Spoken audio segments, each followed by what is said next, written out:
Hey everyone, my name is Yarrow and you're listening to the Daydreaming Wolves podcast. It's been a while and I'm so happy and excited to be back with you. I can honestly say I really missed you and I missed podcasting, and also I really needed this break.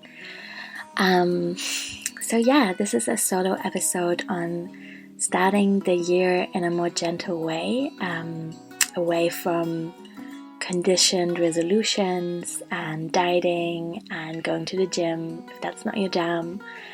And I'll also talk a little bit about working with the strength card and choosing a card for the year ahead rather than drawing a card for the year ahead, because that's become a really beautiful ritual for me. So I want to begin by saying why I had a little break. I was in Germany for 3 weeks over Christmas, which was really beautiful, and it was really nice to be able to spend time with family and just take things a little bit slower and, reflect and do all these winter things that are good for us, like resting and reading books and thinking about what we want from the new year. I also spent significant time moving all my courses over from Teachable to Mighty Networks, which was a big leap of faith because it was a big investment of time and money.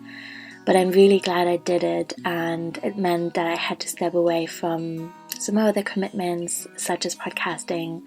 But it's all done now, so I can kind of come back into my usual flow of creation, which I'm also excited about. So Teachable was a beautiful container for all my courses because it was easy to navigate and it was affordable for me, and it was just a good start. But I really wanted to focus more on community in my business, and I've ran more than 20 free workshops last year. And one thing that many people kept saying to me is that they felt less alone after coming, and that was something that I really appreciated about it, and it was great to meet other people. So I really wanted to have a group away from Facebook because I feel Facebook is incredibly distracting and it often doesn't feel like a space that's truly nurturing because we so often get sucked into our feed, and it also doesn't feel like, it doesn't feel very private, I think. And on Mighty Networks, there's now a community of people that have committed to their weirdness in a way. They're into my stuff, so they're definitely weird. and they're interested in studying the same things, and they can connect with each other. People talk about their books and the projects that they're into and what they're currently working on and what inspires them, and I'm so happy to see that. The other thing I really love about it is that there's now also an app, which means you can take my courses in bed or while you travel or anywhere really, and it's just a lot more accessible and easier to navigate. So I hope you'll check that out. It's available to all Patreons. You can pledge $3 or more and you'll get access to the Magic of Embodiment, which is a year-long program looking at ritual and tarot and folk herbalism through the lens of embodiment, and also the DIY Small Business School, which is all about learning how to run a small business in a way that's sustainable and that honors community and access and kindness and freedom and all these beautiful things.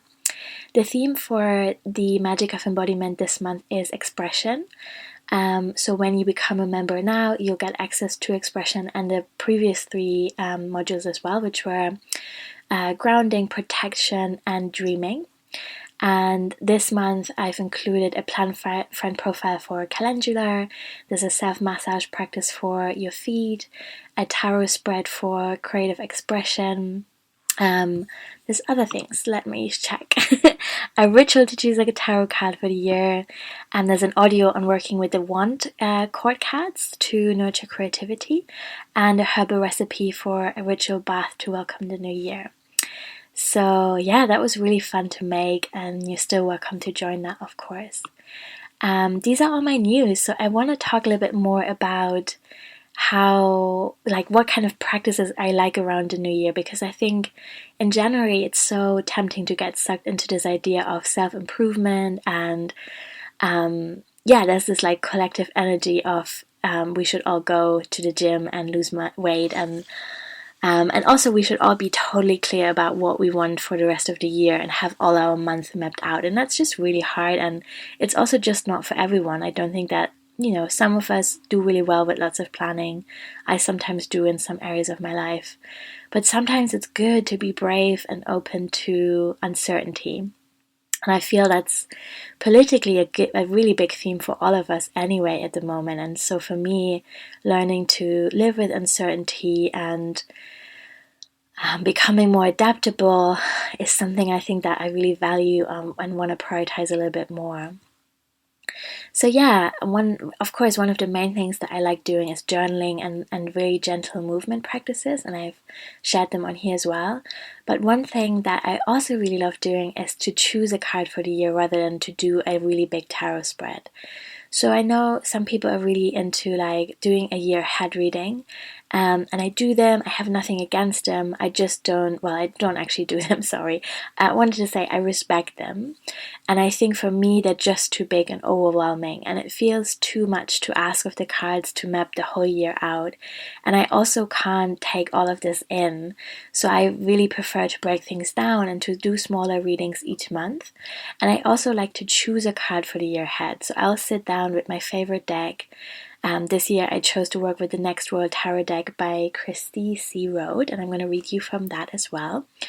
And I looked at all the cards and I really gave it some time, and I looked at the images and the symbolism, and I made a short list, and I thought about what was speaking to me and about the qualities that I want to develop in myself and the needs I have for the year, and kind of really gentle desires, nothing like I want to, by March this needs to happen and then by May this has to happen. I have a general idea that I want more stability and community in my life. I want to be able to walk my talk, to be financially secure. I want a little bit more living space. I want to grow this school that I'm building that is so close to my heart and feels like a real expression of what I believe in. And I want to build a podcast and talk to more amazing people. So these are some related things that come up in relation to business, at least. And again, I think for some of us, it's really good to have more tangible goals, to maybe even put some numbers on them. And for some of us, it's good to move away from a very intellectual way of wanting very tangible, measurable successes. And I know that's me. I think I personally need to remind myself to value my intuition and make space for movement and fluidity and dreaming. And I need to remember that what matters really is how I feel about things and not exactly or not necessarily what they look like. So, I want to feel like I am financially independent enough or liberated enough to just trust I'll always have what I need. And maybe for some of you that sounds too vague, like maybe you feel more comfortable with numbers, and that's 100% cool, and I support you with that too. I just also feel like these numbers could change for me. Like I don't actually need a ton, but there's certain things I really like I don't want to have a car, I don't want a huge house, but there's some insurances, for example, that I want. And I think overall I'm trying to create a feeling and an embodiment of freedom that I can't always put into numbers, but I can use these feelings that I want to create as like a true north or as like a guiding post for me to consistently and continuously and in a fluid way check back on where I'm at right now and what my next steps are. So yeah, this is why I really love choosing a card. The card I chose for last year was the King of Coins. So I worked with that card a lot. I thought a lot about what it would mean to be someone who does long-term planning and is a bit of an architect and creates structures and holds community in this way, and who is very, very grounded around the home and the body and food and money and all these worldly things. And that's been really helpful. I feel like I was thinking about this archetype when I was making big decisions. I was asking myself what they would do, and it just felt nice to be connected to just one card for a whole year.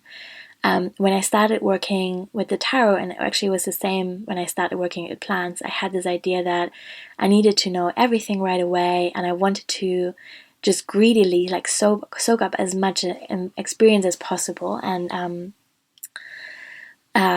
get to know as many cards as possible.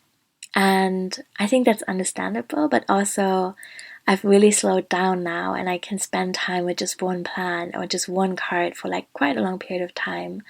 And it feels peaceful to make that space to really drop in with experiences that we value. And there's no rush, there's really no rush to understand every aspect of every single card right away. So there's different practices that I then have with the card I chose. I sometimes build an altar for this card, or I think about objects that kind of signify that energy or those qualities to me. So I was working with lots of rocks and like earthy colors and smells like rosemary.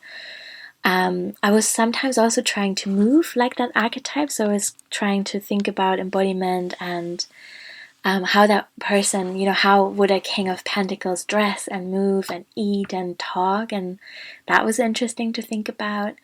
I was trying to make some art, again, that was really like woodland colors mainly. Lots of color blocking, lots of things that felt really earthy, which was nice. I was journaling a lot about this archetype, and I did a lot of kind of smaller readings where I was exploring my relationship with this archetype. So, for example, the beginning of a month, I would draw one card on what to release and one on what to invite in order to be closer to the embodiment of this card. So yeah, there's lots of different ways in which you can work with the card for the year if that's something that you're excited about. I would love to hear if you're choosing a card. I know so many people choose a word for the year, which is also kind of cool. I've done that too. My word for the year is safety, which I know sounds really boring, and I so own that. But I think for me, safety is a place from which I can be incredibly creative and trusting and open and expansive and excited about the future. So it isn't actually that boring after further consideration, and that's why I chose it. And I'm excited to see how that's going to play out throughout the year and how I'm going to return to that word.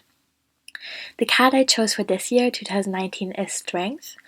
Some part of me is almost a bit ashamed of how much of an obvious choice this is, because it's it feels to me like an easy to relate card, like there's not so much like resistance to it coming up to in a reading, and it feels like many people have a fairly straightforward idea about what strength means to them, and yet I think it has so much more complexity that I've been able to explore so far.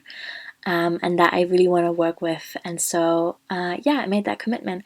I'm looking at the Strength card right now in the Next World Tarot deck. And in this deck, there's a person surrounded by really beautiful plants, taller than the person even.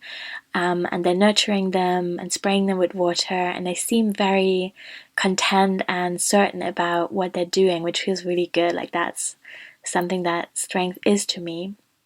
In this deck, the card is also connected to the sun, and it has the number 8. And I think I'm really excited about this card because I feel that resilience and strength that's very gentle and fluid and open is going to be incredibly important for us collectively and individually. As we're talking right now, it is late January, and there's a lot of turmoil in the UK and in the US as well, and obviously that's a very Western-centric view to value these things, but also it is part of my life experience. We're preparing for Brexit, but we don't know what's going to happen. There's different kind of opinions and news every day, and it's very hard to think about the future and to imagine what is going to be possible. I don't have British citizenship, I'm German, so I'm going to have to apply for dual citizenship, and that's a process that's already been years in the making and will be some more years in the making. So that has its challenges for sure, and it feels good to kind of lean into the Strength card to work through that in a way. Yeah. I also want to read to you from the book that Christy wrote for this tarot deck, because I think it's a very beautiful and very unconventional way of looking at the card. Strength fears disaster, but hearts driftward for shelter and plan wisdom for nourishment and survival. Strength fears losing a connection to themselves, so they make sure to surround themselves with a lifestyle that heals them. Ding, ding, ding. Objectively knowing when toxicity is present, strength honors where they come from, even during a departure.